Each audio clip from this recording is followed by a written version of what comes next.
Hello everyone, welcome to easy academic solution. তো আমরা আজকে আইসিটি ক্লাস যে 9 আছে, ক্লাস 9 এর যে আইসিটি আছে সেই আইসিটি নিয়ে আলোচনা করবো। তো আইসিটির হচ্ছে যে ক সেটের আছে, অর্থাৎ যাদের বাংলা প্রথম ক, দ্বিতীয় ক, ম্যাথের হচ্ছে ক এবং ইংলিশের সেট ছিল তাদের হচ্ছে এটা কমন পড়বে। তো ধরো হচ্ছে যে আইসিটির যে কোশ্চেনগুলো আছে, তো সেই অ্যান্সারগুলো আমরা একটু কি মেলানোর চেষ্টা করি। দেখো তো 21 শতকের সম্পত্তি কোনটি? এটার উত্তর তো সবাই জানো। এটার উত্তর কি হবে? জ্ঞান। এবং নিচের কোনটি গ্লোবালাইজেশন ও ইন্টারন্যাশনালাইজেশন ত্বরান্বিত হওয়ার কারণ? এটা অ্যান্সার হচ্ছে যে তথ্য ও যোগাযোগ প্রযুক্তি। এরপর হচ্ছে আধুনিক কম্পিউটারের জনক কে? আধুনিক কম্পিউটারের জনক হচ্ছে চার্লস ব্যাবেজ। এরপর হচ্ছে জালাল তার গ্রামের বাড়ি থেকে ঢাকা বিশ্ববিদ্যালয়ে একটি অনলাইনের কাছে যুক্ত হলো। শিক্ষক বিজ্ঞানের একটি অধ্যায়ের মাধ্যমে রক্ত সঞ্চালন পড়াচ্ছিলেন। তিনি পাঠককে আকর্ষণীয় রোমাঞ্চ করার জন্য বিভিন্ন কন্টেন্ট ব্যবহার করেন। তো জালাল কোন ধরনের শিক্ষা ব্যবস্থা অন্তর্ভুক্ত? সে হচ্ছে যে ই লার্নিং এডুকেশন, ক নাম্বার। ওকে। এরপর হচ্ছে দিবকে বর্ণিত শিক্ষকের পাঠদান যে সকল বিষয়ে কার্যকর, কোন কোন বিষয় এখানে কার্যকর দেওয়া হয়েছে? বিজ্ঞান এক্সপেরিমেন্ট, অদৃশ্য বিষয়সমূহ, জটিল বিষয়সমূহ, হ্যাঁ তিনটাই। এবং 1840 সালে চার্লস ব্যাবেজ কোন বিশ্ববিদ্যালয়ে বক্তব্য রাখেন? এটার উত্তর কি হবে? এটার উত্তর হবে যে তুরিন ইউনিভার্সিটি। তারপর হচ্ছে চার্লস ব্যাবেজ যে যন্ত্র তৈরি করেন তা হচ্ছে, তো হচ্ছে যে ডিফারেন্স ইঞ্জিন আর হচ্ছে অ্যানালিটিক্যাল ইঞ্জিন, এখানে গ নাম্বার। বিশ্বের বেশিরভাগ কম্পিউটারে কোন অপারেটিং সিস্টেম ব্যবহার করা হয়? উইন্ডোজ, সেটা তো সবাই জানি। ইংরেজি গণিতবিদ ও প্রকৌশলী চার্লস ব্যাবেজ প্রথমে একটি গণনাযন্ত্র আবিষ্কার করেন, পরবর্তী তিনি আরো গণনাযন্ত্র আবিষ্কার করেন যার জন্য তাকে ডেটা ল্যাবেজ প্রোগ্রামের ধারণার সাথে নিয়ে আসেন। এরপর হচ্ছে কত সালে সেই ইঞ্জিনকে কাজে লাগার জন্য প্রোগ্রামিং ধারণা সামনে নিয়ে আসা হয়? নয়ের উত্তর আমাদের কি হবে? যে 1833 সালে, ঘ নাম্বার। উদ্দীপক লিখিত ইঞ্জিনগুলো কি কি? এই ইঞ্জিনগুলো হচ্ছে অ্যানালিটিক্যাল আর হচ্ছে ডিফারেন্স। বলাই তো আছে যে অ্যানালিটিক্যাল আর ডিফারেন্স, তাই না? আচ্ছা। পর হচ্ছে এইচটিটিপি এর পুনরুক্তি হাইপার টেক্সট ট্রান্সফার প্রোটোকল, হচ্ছে ক নাম্বার। এবং কে প্রথম যে ইমেল যে কি করে ইমেল পদ্ধতি চালু করে? তো 12 উত্তর কি হবে? যে রেমন স্যামুয়েল টমলিনসন। তো ইমেল চালু করে কে? Raymond Samuel Tomlinson.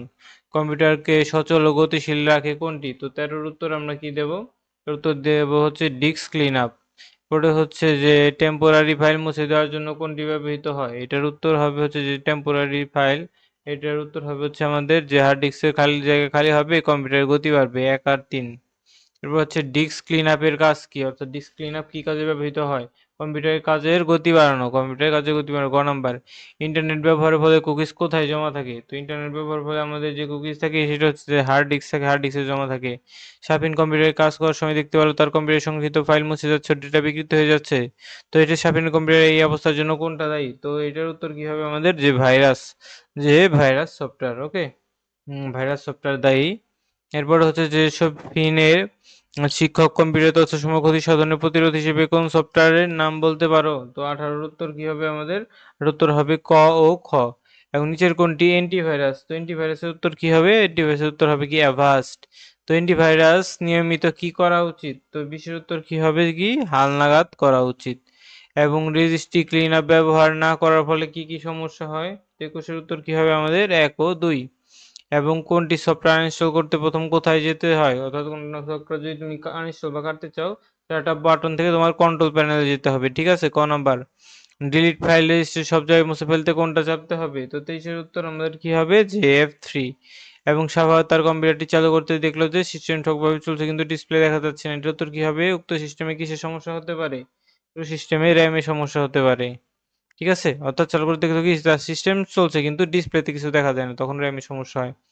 এরপরে কি হয়? হুম, আচ্ছা। এরপর হচ্ছে যে সাধারণত কম্পিউটার সমস্যার সমাধানের উপায় কি হতে পারে? এটা হচ্ছে যে 1 ও 3 র‍্যাম খুলে পরিষ্কার করে লাগানো, নতুন র‍্যাম লাগিয়ে দেখা। 1 ও 3 হবে সঠিক উত্তর। বিশাল নোটিশ আছে, দেখো নোটিশটা কি? তোমাদের হচ্ছে যারা ধরো গ্রুপ সাবজেক্ট, তোমাদের তো গ্রুপ সাবজেক্ট আছে, তাই না? গ্রুপ সাবজেক্ট মানে কি? যেগুলো হচ্ছে ধরো সায়েন্সের আলাদা থাকে, কমার্সের আলাদা থাকে, সেগুলো কি বলা হয়? গ্রুপ সাবজেক্ট বলা হয়, তাই তো? আচ্ছা, তো তোমাদের এই গ্রুপ সাবজেক্ট আছে, তো গ্রুপ সাবজেক্টের আমাদের হচ্ছে বিভিন্ন কোর্স আছে। দেখো গ্রুপ সাবজেক্টে আমাদের কোর্স আছে নবম ও দশম শ্রেণীর শিক্ষার্থীর জন্য। তো তোমাদের এই বাংলাদেশ ও বিশ্ব পরিচয় এই ফুল কোর্সটা তোমরা সমাধান হচ্ছে সৃজনশীল সংক্ষিপ্ত 100 টাকা দিয়ে করতে পারবে। এবং তোমাদের যাদের শুধু এমসিকিউ দরকার তারাও এটা 100 টাকা দিয়ে সমাধান সহ বাংলাদেশ ও বিশ্ব পরিচয় করতে পারবে। এটা হচ্ছে 9 10 সবার জন্য প্রযোজ্য। এই কোর্সগুলো যা দেখাচ্ছি সবই কিন্তু আমাদের যে 9 10 যে আছে, 9 10 সবার জন্য কিন্তু আমরা এই কোর্সগুলো মেইনলি দেখাচ্ছি।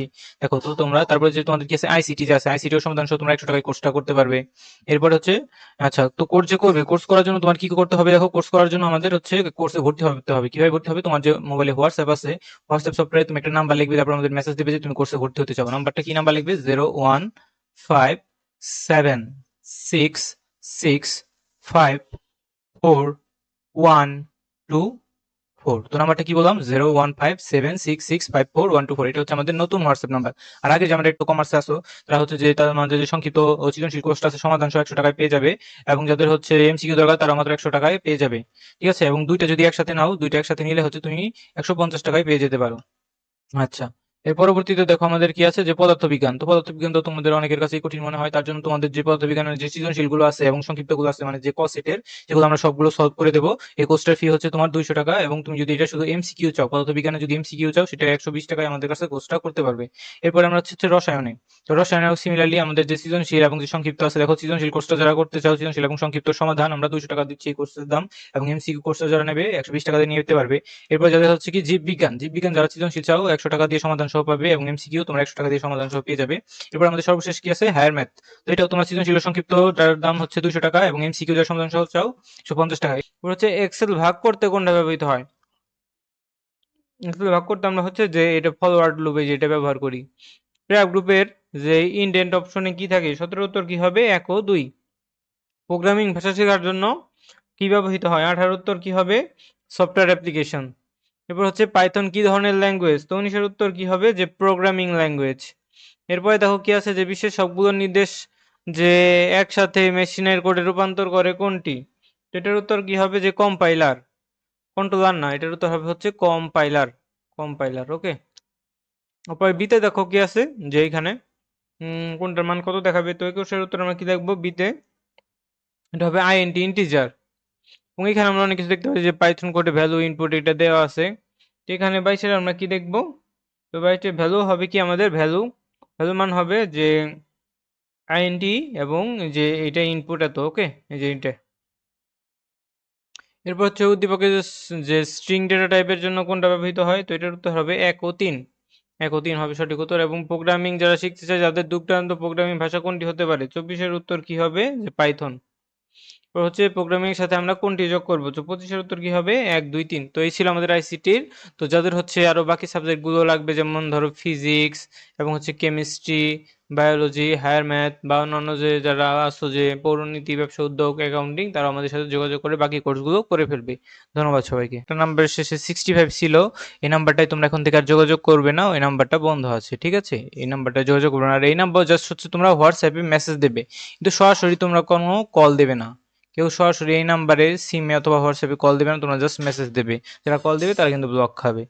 এরপর দেখো বাংলাদেশের বিশ্ব পরিচয়, এই যে আমাদের এই কোর্সটা আছে, এবং আইসিটির জন্য আমাদের কোর্সটার দাম হচ্ছে 100 টাকা, এবং যারা সাধারণ বিজ্ঞান অর্থাৎ যারা আর্টস, তো পরবর্তীতে যাদের কোন কোন কোর্সে তোমরা ভর্তি হবে আমাদেরকে জানাও, আমরা তোমাদেরকে সেই কোর্সে ভর্তি করে নিব। ধন্যবাদ সবাইকে।